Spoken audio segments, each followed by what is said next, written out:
Jens de Valka, vienīgais Latvijas YouTube idiots. Čakarēks tautiet Jens de Valka, vienīgais Latvijas YouTube idiots, un dēm! Es nolēmu sākt nedaudz kaut ko bišķiņ savādāk. Jo jūs esat tik gudri un es esmu tik tumšs, tad es publiski izglītošos. Jeb jūs. Fakts ir tāds. Šajā kanālā mana pieeja bija ļoti vienkārša. Es gribēju izšķirt cilvēkus, kas ir sekotāji, no cilvēkiem, kuri vēlās domāt un izzināt. Un par cik es esmu tuvu 1000 abonentu robežai, es domāju, visi tie, kuri nesaprata, jeb kam nav lemts saprast, jau ir novērsušies, es tā vismaz ceru. Tiem, kuriem savukārt interesē, varbūt iegūs nedaudz vairāk informācijas un nedaudz konstruktīvāk, nedaudz analīzēs par lietām, kuras notiek. Un tāpēc es domāju, šis būs kā tests, bet tagad būs nedaudz regulārāk, varbūt jāuztais kaut kas šāds. Paziņām, kuras mani uzrunā un par jautājumiem, kuri mani tracina, ja tā varētu teikt. Tad šis pirmais, es pat nezinu, kāds nosaukums varētu būt. Tu varētu iemest nosaukumu komentos, kāds tev liekas, kāds varētu būt šīs segmenta nosaukums. Bet, jā, tagad pa ziņām, kuras mani uzrunāja un kuras man liek dziedāt ulala un tralala.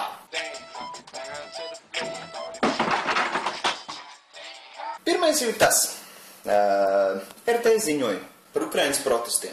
Jā, protesti esot pārvērtušies no protestiem par vēlēšanos iestāties Eiropas Savienībā uz protestiem vienkārši pret valdību. We have information that more than 70 police officers have been delivered to hospitals with different injuries. They still remain pretty much over there. We saw some very brutal scenes of the police officers being beaten up.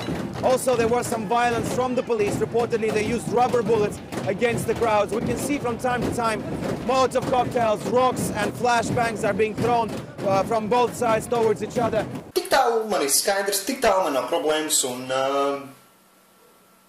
tik tālu es vēl neko pāragri nespriešu. Bet tad parādās Kličko. Un ko Kličko saka? Kličko saka, ka Janukovičam nevajadzētu pieļaut Lībijas kļūdas. We demand that you stop the escalation of the situation, get the police off the streets, dissolve the parliament and call for early parliamentary and presidential elections. Do not repeat the fate of Ceausescu and Gaddafi. Tātad, ko viņš ar to gribēja teikt? Ja mēs ņemam vērā, ka Lībija, Sīrija bija manipulētas revolūcijas, tās nebija īstas revolūcijas. Par ko daudzi fakti liecina, bet par ko mēdī noklusē, tad ko viņš grib teikt? Ka šitas viss būtībā, jo viņš ir Ukrainas deputāts, tad viņš grib būtībā pateikt to, ka šitas viss ir tāds pats process.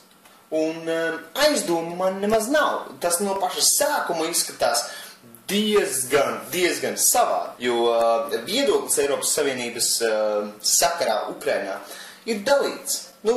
Gandrīz 50 uz 50. Un tad, protams, tiem, kam būs finanses, tie spēs nofinansēt revolūciju. Un, ja jūs papētīst Gene Sharp From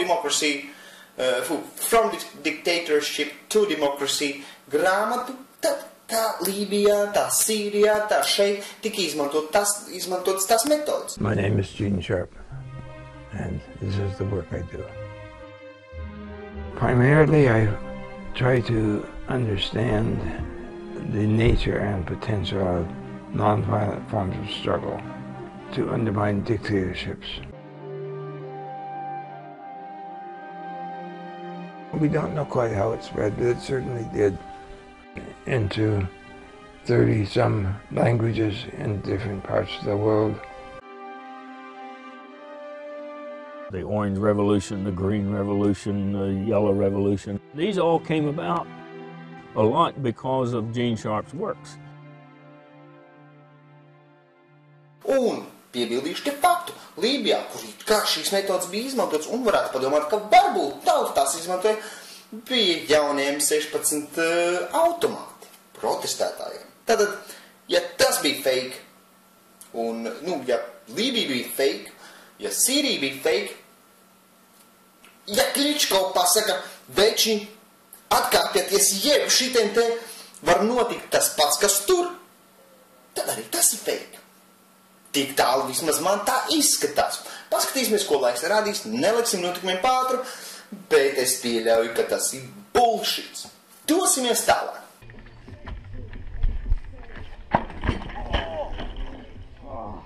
Rīgas pils.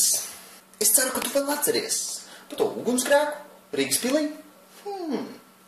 Valsts ugunsdzēsības un glābšanas dienests konstatēja pārbaudēs 28 ugunsdrošības pārkāpumus. Valsts nekustamie īpašumi solīja, jā, mēs novirsīsim viņus. Rekonstrukcijas laikā.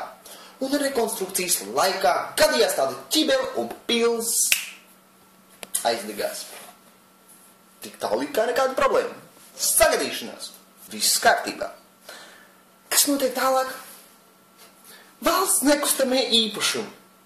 Pēc visa tā, pat personas, kuras bija vistiešāk atbildīgas par uzraudzību. Dabū bonusus. Visi saņem prēmijas.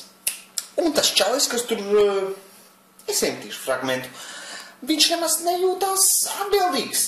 Viņš saka, kā, mēs taču nevaram savējiem noņemt daļu atalgojumu. Jā, tad mūsu darbiniekiem prēmijas tiek izmaksātas saskaņā ar mūsu iekšējo motivācijas sistēmu.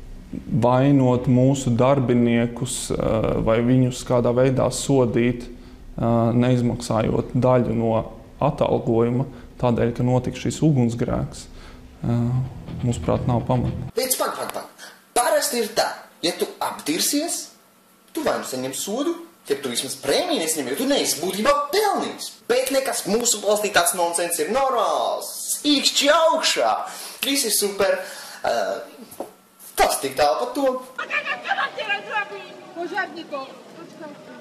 Tad mani pārsteidza vēl viens jaukas ziņas, un es citēju, Latvija pēc savas iniciatīvas šeit veido jaunu NATO struktūru. Un video nosaukums no Latvijas televīzijas bija Latvijā pētīs, kā strādāt ar cilvēku prātiem. Es atgādināšu, ka pašvaldību vēlēšanās vēlētāja aktivitāte bija ļoti, ļoti zema.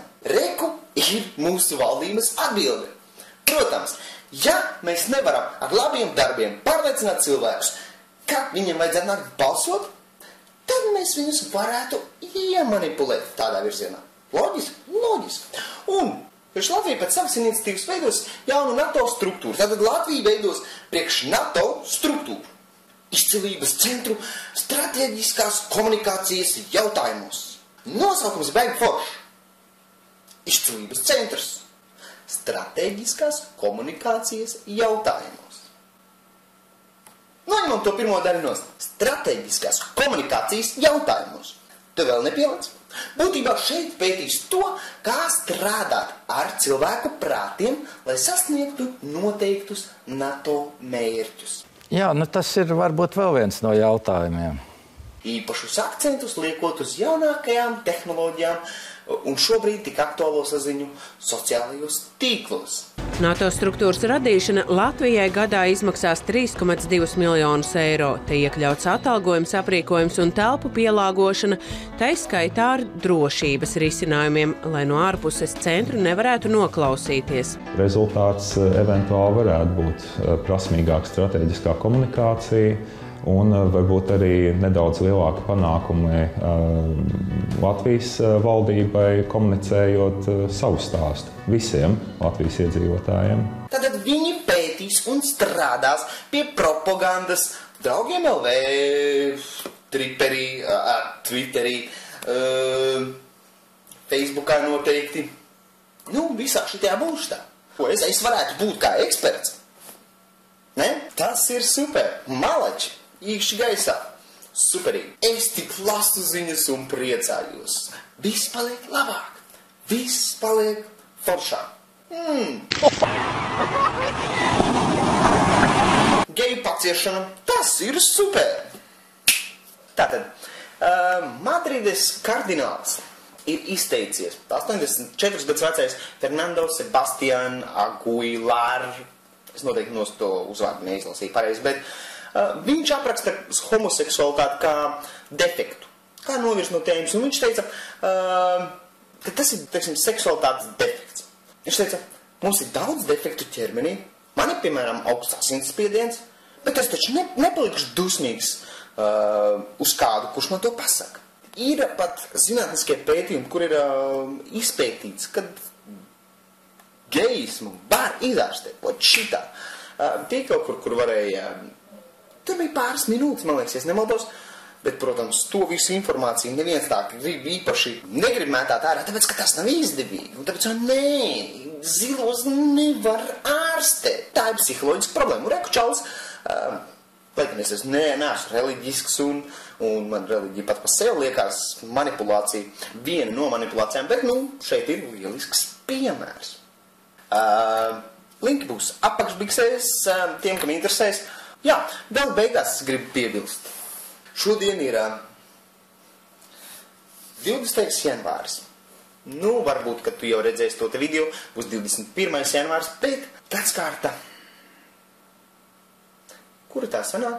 22 gadi, kopš mēs atguvām brīvību? Jeb 22 gadi, kopš mēs zaudējām brīvību, pat to īsti neatgūstot. Kopš mums nomainījās saimnieks. Bet, ja tu netici par to, palas visas šitās te ziņas, paskaties, cik labi pasaulē viss progresē, paskaties, cik labi ekonomikā notiek. Vācijas Deutsche Bank akcijas kritās un tur notīrīja baigo summu, bet es ieteiktu viens tāds. Bet šitas man tikai eksperiments, es gribu turēt to īsi vismaz šoreiz, un ja tev patīk formāts, ja tev interesē tas, un ja šis varētu būt tas veids, kā tu gribētu iegūt kaut kādas ziņas, kaut kādu informāciju, tad varētu būt, ka vienu dienu nedēļā būs šāds te formāts. Izdomā nosaukumu šitam te visam tralalā un ulalā un kaut kā tā. Ja tev tas interesē, spiedīkši uz augšu. Ja tev tas neliekas interesanti, īkšķi uz leju, ja tu skaties YouTube. Ja tu skaties spokos, tad vai nu pluso, ja mīnuso. Tu vari teikt savu viedokli. Jums taču ir tas svarīgi. Un, ja tu esi draugos, ja tu vēlies kaut ko šādu redzēt, tad spied man patīk. Ja nē, neiesaki tālāk. Tas īsumā viss. Šitas būs otrdienas video, tā kā, jā, visticamāk, kaut kas šāds varētu būt katru otrdienu. Nedaudz no lietām, kuras notiek manā skatījumā, jo es taču esmu tikai YouTube's idiots. YouTube's vienīgais idiots no Latvijas. Lai gan YouTube ir daudz idiotu, bet es esmu pirmais Latvijas pārstāvis, tā kā arī tur mēs beidzot esam pārstāvēti. Un, jā, ja tev tas likās interesanti, kā jau teicu, izsaka savu vērtējumu. Apakšbiksēs tu varēsi atrast visus linkus uz šo informāciju. Atstāj komentos, kā tev liekas, kā varētu šo te visu pasākumu nosaukt. Otrdienās šis iespējams būs tas process, un pārējās dienās, kā jau es teicu, ja būs video, tas tev ir bonus, bet otrdienās un piekdienās tad būs regulāri kāds video. Un jā, spied abonēšanas pogu kaut kur. Kaut kur, ja tev neinteresē, tad lūdzu, aizēj, pielēj savu mūli, aizēj uz klubu izdejojies, uztais kādai mazgadīgai meitenei bērnu un dzīvo savu jauko un gudro dzīvi tālāk. Paldies par uzmanību, te bija Jens Dovak, vienīgais Latvijas YouTube idiots, paliekat forši, čau! Klors ūdenī un ķimikāti gaisā, modificētā pārtika, lai būtu saistāk, vakcīnas, kas sterilizē, bet vai tad vajag? Tu esi vienīgais tik naivs starp visām maitām. Klors ūdenī un ķimikāti gaisā, modificētā pārtika, lai būtu saistāk, vakcīnas, kas sterilizē, bet vai tad vajag? Tu esi vienīgais tik naivs starp visām maitām. Kamēr citi repo par malkām dzērieniem un tusiem, es savu uzmanību fokusēju uz citām pusēm. Lielākā daļa jau to paman, bet klusē. Runā tikai tie, kas nebaidās to uzsvērt. Kā tautu dražoja viss, kā batās tur rokas. Pasauli vienotās politikas polisēs dodas. Pamestās mājas, bankrotus, izšķie logi, manipulācija. Vācijas, kur banķi ar berzē rokas. Valdība nevalda, bet viņus kā kuts dresē. Propaganda, radio, TV un arī presē. Prasu, kāpēc taisnība neviens pavilkt arī nespēj. Seko naudai redzējis aģents nesējis. Un pirms es turpinu, lūdzu paskaties prātīgi. Vai es dzirdēs par jauno pasaules kārtību? Struktūra, populācijas kontrola ceļā. Un starp piedzīvotājiem nav jābūt nabadzīgām sejām. Flors ūdenī un ķimikāti gaisā. Modificētā pārtika, lai